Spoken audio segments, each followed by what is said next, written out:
رب اشرح لي صدري ويسر لي أمري واحلل عقدة من لساني يفقه قولي رب اشرح لي صدري ويسر لي أمري واحلل عقدة من لساني يفقه قولي.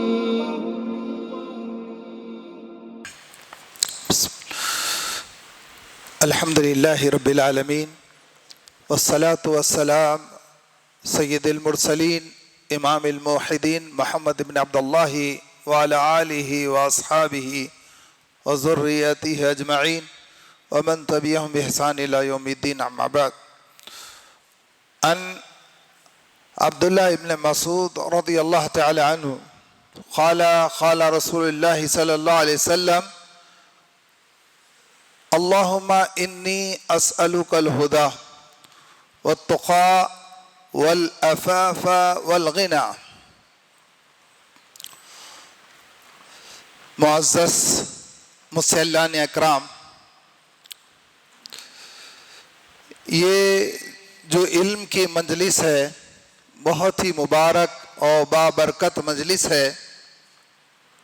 اس میں بیٹھنا، علم دین کی باتیں سننا اتنا افضل ترین عمل ہے کہ اللہ کے نبی صلی اللہ علیہ وسلم نے ارشاد فرمایا کہ اللہ کے جو ملائکہ ہے اللہ نے انہیں مختلف قسم کے امور میں اللہ تعالیٰ نے انہیں لگا رکھا ہے. بعض ملائکہ ایسے ہیں جو ایسی مجلسیں جہاں پر علم دین کے سیکھنے سکھانے کے لیے لوگ جمع ہوتے ہیں، ایسے مقامات کا رخ کرتے ہیں اور آ کر اس مجلس میں بیٹھتے ہیں، اور بیٹھنے کے بعد جب وہ یہاں سے جاتے ہیں تو اللہ رب العالمین ان سے سوال کرتا ہے کہاں سے آئے ہو؟ وہ کہتے ہیں کہ فلانا فلانا مقام پر تیرے علم کے سیکھنے کے لیے لوگ جمع ہوئے. تو اللہ تعالیٰ حالانکہ عالم الغیب ہے، جانتا ہے، اللہ پھر بھی سوال کرتا ہے وہ کس مقصد کے تحت جمع ہوئے. فرشتے کہتے ہیں کہ اللہ تیرے علم کے سیکھنے کے لیے جمع ہوئے. ان لوگوں کا اور کیا مقصد ہے؟ اس کے علم کے سیکھنے سے ان کا مقصد کیا ہے؟ وہ چاہتے ہیں کہ اللہ وہ تیری جنت کے حصول کے لیے جنت کی چاہت میں جمع ہوئے ہیں. تو اللہ تعالیٰ فرماتا ہے کہ اے فرشتو تم گواہ رہو، میں نے ان کو جنت میں داخلہ میں نے انہیں کیا، ان سے راضی ہوا، جنت میں ان کا مقام بنا. تو فرشتے کہتے ہیں کہ اللہ ایک بندہ وہاں سے گزر رہا تھا، اس کا مقصد نہیں تھا کہ وہ مجلس کے لیے آئے، لیکن وہاں سے جا رہا تھا وہ اور بیٹھ گیا. تو اللہ رب العالمین ارشاد فرماتا ہے یہ ایسی مبارک مجلس ہے، اس میں بیٹھنے والا کوئی محروم نہیں ہوگا. تو ایسی مبارک علم کی مجلس ہے میرے بھائیو. یہ میں نے آپ کے سامنے ایک حدیث جو دعائیہ اللہ کے نبی صلی اللہ علیہ وسلم کی دعا ہے، مسنون دعا ہے، بہت زیادہ کثرت سے پڑھے جانے والی دعا ہے، اس کا انشاءاللہ مختصر تفسیر آپ کے سامنے بیان کروں گا انشاءاللہ. پہلے آپ جان لیجئے دعا کے بارے میں اللہ تعالیٰ نے قرآن عظیم میں بہت سارے مقامات پر اللہ نے ترغیب دلائی ہے. اللہ تعالیٰ نے ارشاد فرمایا ادعونی استجب لکم، تم مجھ سے دعا کرو، تم مجھ سے مانگو، میں تمہاری دعاؤں کو قبول کروں گا. دعا کیا ہے؟ اصل عبادت ہے. جس طرح کے دوسرے احادیث میں آتا ہے، اللہ کے رسول صلی اللہ علیہ وسلم نے ارشاد فرمایا الدعاء هو العبادہ، دعا ہی اصل عبادت ہے۔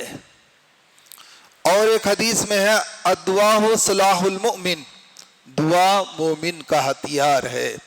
تو میرے بھائیوں، ہم ایسی دعائیں جو رسول اللہ صلی اللہ علیہ وسلم کثرت سے پڑھا کرتے تھے، جن میں بہت زیادہ اہمیت کی باتیں ذکر ہوئی ہے، ان کو کثرت سے ہم بھی پڑھنا چاہیے۔ میں نے آپ کے سامنے ایک ایسی دعا پڑھی ہے جسے عبداللہ ابن مسعود رضی اللہ تعالیٰ عنہ روایت کرتے ہیں۔ یہ صحابی جلیل القدر صحابہ کرام میں سے ہے، ان صحابہ میں سے ہے جو سابقون الاولون میں سے ہے، 20 صحابہ کرام سے جو ابتدائی دور میں اسلام قبول کرے۔ علم کا ایک سمندر ان کے پاس تھا، بہت زیادہ جاننے والے، اور بہت ساری روایتیں ان سے ہے عبداللہ ابن مسعود سے۔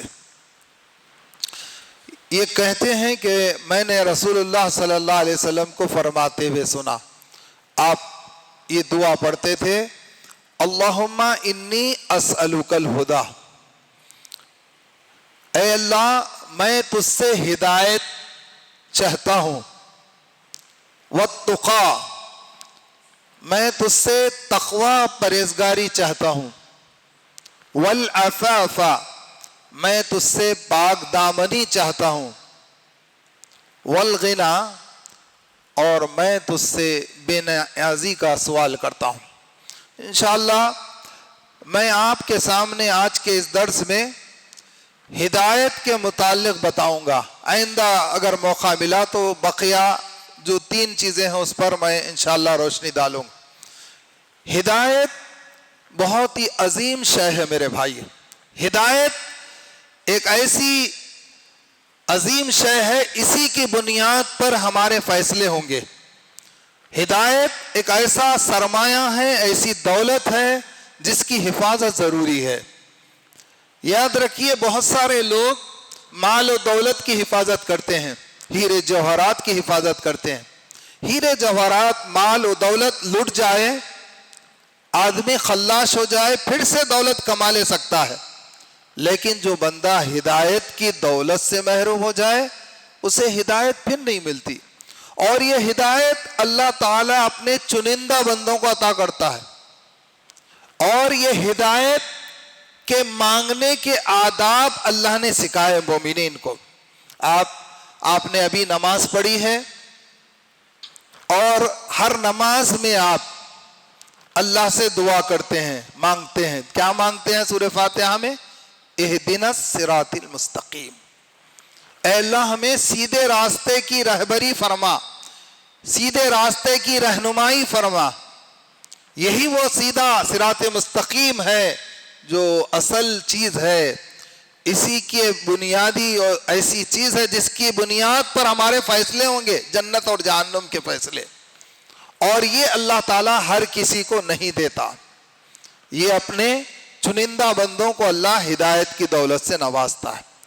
ضرور انبیاء علیہ السلام ہدایت کی طرف رہبری اور رہنمائی کرنے والے ہوتے ہیں، لیکن انبیاء کی دعوت دینے کے باوجود بھی ہدایت نصیب نہیں ہوتی۔ ہمارے لیے مثالیں موجود ہیں قرآن میں۔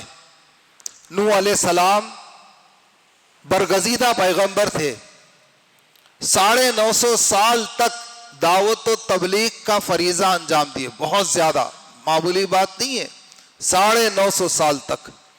اتنے لمبے پیریڈ میں ان کی دعوت کو جو اللہ تعالیٰ نے سورہ نوح میں اور دیگر مقامات پر ذکر فرمایا، ہر طریقے سے انہوں نے دعوت دی، علانیہ طور پر، اجتماعی طور پر، اعلان کر کے اور خاموشی کے ساتھ ہر طریقے سے دعوت دی اللہ کے بندے نے، نوح علیہ السلام۔ اتنی کثرت سے دعوت دینے کے بعد اسلام قبول کرنے والوں کی تعداد 83 تھی، تھوڑی سی تھی۔ خود ان کے گھرانے سے ان کی بیوی نے اسلام قبول نہیں کیا اور ان کے بیٹے نے اسلام قبول نہیں کیا۔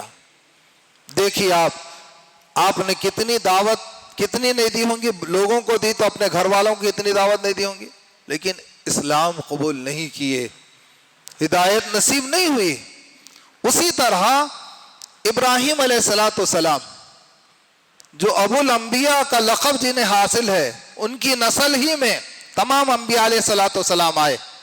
ابراہیم علیہ السلام نے اپنے والد کو ہر طریقے سے سمجھایا، ہر طریقے سے دعوت دی، لیکن آپ کے والد نے اسلام قبول نہیں کیا۔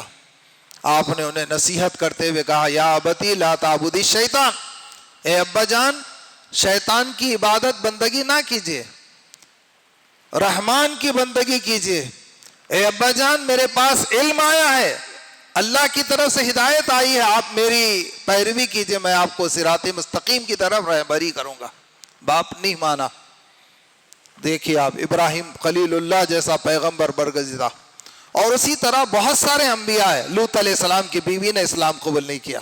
اسی طرح ہمارے نبی محمد صلی اللہ علیہ وسلم کا معاملہ، اللہ کے رسول صلی اللہ علیہ وسلم سے بہتر داعی کوئی نہیں ہو سکتا۔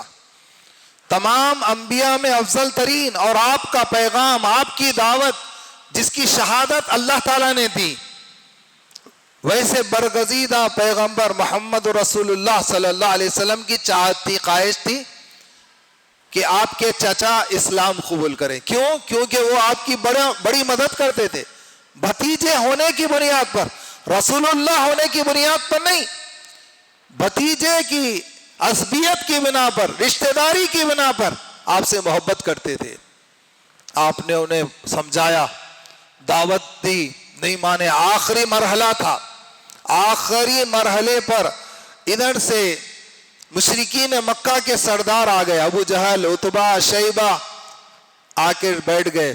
دائیں جانب اللہ کے نبی صلی اللہ علیہ وسلم بیٹھ گئے، اور اصرار ہو رہا ہے۔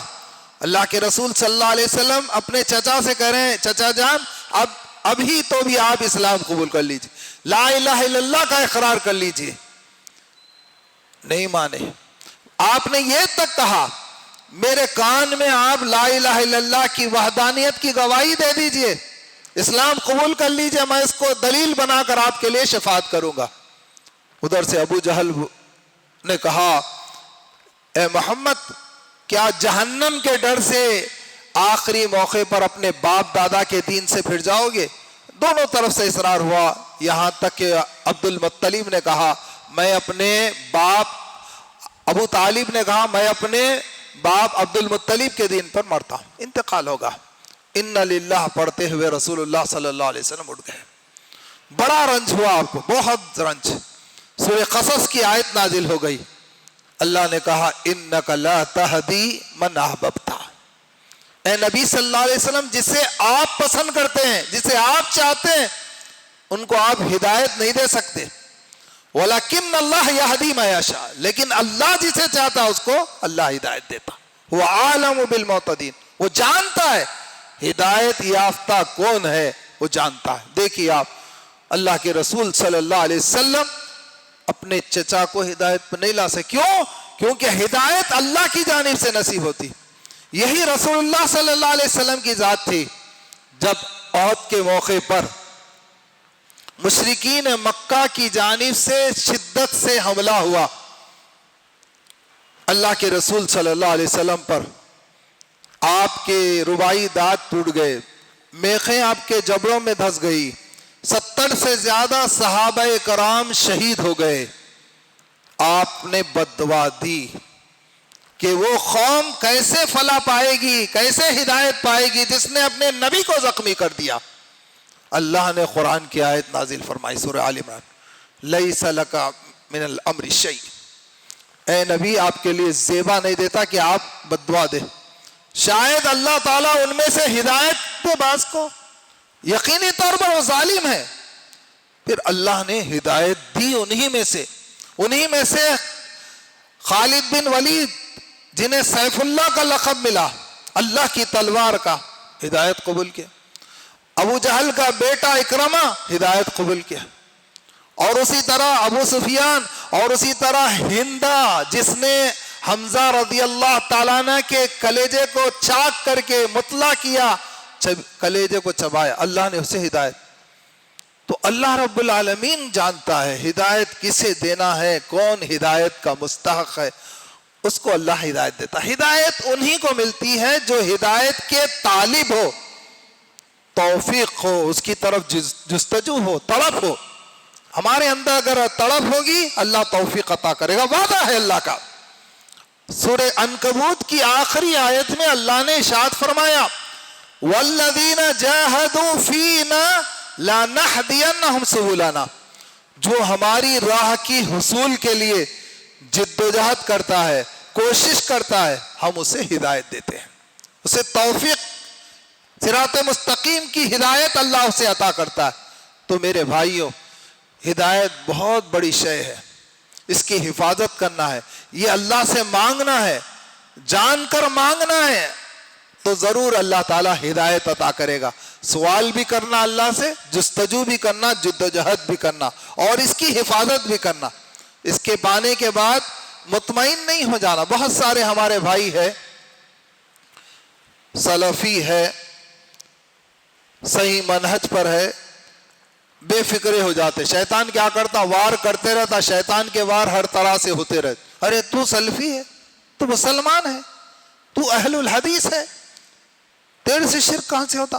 اس طرح چوری دروازے سے لا کر ہدایت پر ڈاکہ ڈالنے کی کوشش کرتا. تو ہم کو چوکنے رہنا ہے. کب تک چوکنے رہنا ہے؟ موت تک، موت کے فرشتے آنے تک اس کی حفاظت ضروری ہے، اور اس سے اللہ سے توفیق مانگنا. دعائیں ہیں، یہ دعا جو پڑھی اللہ کے نبی صلی اللہ علیہ وسلم پڑھتے تھے، اے اللہ میں تجھ سے ہدایت چاہتا ہوں، مانگتا ہوں. اللہ سے مانگنا، اور ہدایت کے حاصل ہونے کے بعد گمراہی سے بچنے کی بھی دعا کرنا. ربنا لا تزغ قلوبنا بعد اذ هديتنا وهب لنا من لدنك رحمة انك انت الوهاب. سورہ آل عمران کی آیت میں اللہ تعالیٰ فرماتا ہے اللہ ہدایت کے عطا کرنے کے بعد ہمارے دل کو تو گمراہی کی طرف مت پھیر. اللہ کے نبی صلی اللہ علیہ وسلم کی حدیث ہے، آپ نے ارشاد فرمایا تمہارے دل رحمان کے دو انگلیوں کے درمیان جیسے چاہے اسے پھیر دیتا ہے. کب پھیرتا اللہ تعالیٰ؟ جب تم غفلت کی زندگی گزارو گے، توجہ نہیں دو گے، کوشش نہیں کرو گے، جستجو نہیں کرو گے، اللہ پھیر دے گا. کئی ایسے بے شمار واقعات قرآن میں اور احادیث میں موجود ہیں میرے بھائی. ہدایت ملی، ایک مقام تھا، ایک رتبہ تھا، لیکن انہوں نے اس ہدایت کی قدر نہیں کی، اللہ نے انہیں ذلیل و خوار کر دیا. بلعام نامی ایک ایسا شخص تھا موسیٰ علیہ السلام کے دور میں، جو مستجاب دعا تھا، جو دعا کرتا قبول کرتا اللہ تعالیٰ، لیکن اس نے اس کی قدردانی نہیں کی. سورہ اعراف میں اللہ تعالیٰ نے اس کا ذکر فرمایا کہ اس نے دنیا داری کے پیچھے پڑ گیا، مال و دولت کے پیچھے پڑ گیا، اللہ نے اسے ہدایت اور جو مقام رتبہ تھا اس سے چھین لیا. اللہ تعالیٰ فرماتا ہے اللہ چاہتا تو اس کے درجات کو بلند کر سکتا تھا، لیکن وہ دنیا کے پیچھے پڑ گیا. اس کی مثال کتے کی طرح ہے، بھاگے تو بھی ہانپتا ہے، کھڑے رہا تو بھی ہانپتا ہے. اللہ نے مثال دے کر بیان فرمائی. تو میرے بھائیوں، بتلانا یہ مطلوب ہے کہ ہدایت کی حفاظت بہت ضروری ہے. اللہ سے مانگنے کے ساتھ اس کی حفاظت کرنا اور اللہ سے توفیق مانگنا، اور وہ دعاؤں کو پڑھتے رہنا جس سے اللہ کے نبی صلی اللہ علیہ وسلم نے پڑھا ہے، مانگا ہے. دیکھیے آپ رسول اللہ صلی اللہ علیہ وسلم لیکن اللہ سے مانگ رہے ہیں، ہدایت مانگ رہے ہیں، توفیق مانگ رہے ہیں، جستجو کر رہے ہیں. جدوجہد صحابہ کا معاملہ کیا تھا؟